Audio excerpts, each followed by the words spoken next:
Dostlar men koşuldum doğruymu deysin. Dostlar men koşuldum doğruymu deysin. Onda gel bir kaygınlık şahit. Oğlanlıktın ayınanıydın bilasın. Onda gel bir kaygınlık şahit. Oğlanlıktın ayınanıydın bilasın.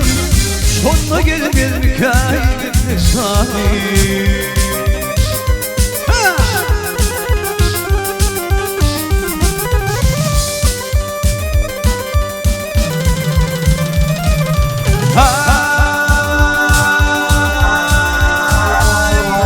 Bu gargılar canı deyip derdisi. Yıl geçtikçe kaygılar sarılan basar. Gelin yetse bir kısır. Onunla gel bir kaygınlık şahit. Şol var ya gelin yetse bir kısır.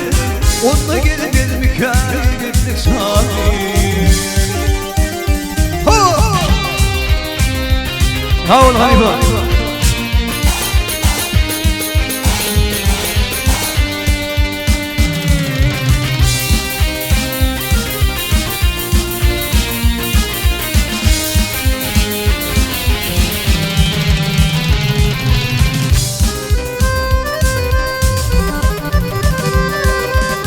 Bazı kadın vurup ömrüm gülüne. Bazı kadın vurup ömrüm gülüne. Gözüm açıp gitsin kışın yeline. Olayım baksan değil geline. Onunla gel bir kaygınlık şahit. Olayım baksan değil geline. Onunla gel bir kaygınlık şahit.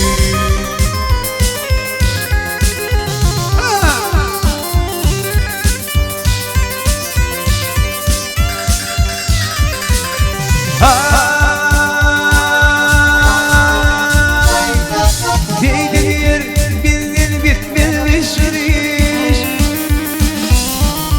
Yıl geçtikçe kaşar benim akıl kuş. Bağladı yağmurdan gitti tamam iş. Onunla gel bir kaygınlık şahit. Oğluyum baksan değil geline. Onunla gel bir kaygınlık şahit. Sonuna gel bir kaygınlık şahit. Sonuna dolanmalı bir gün şahit.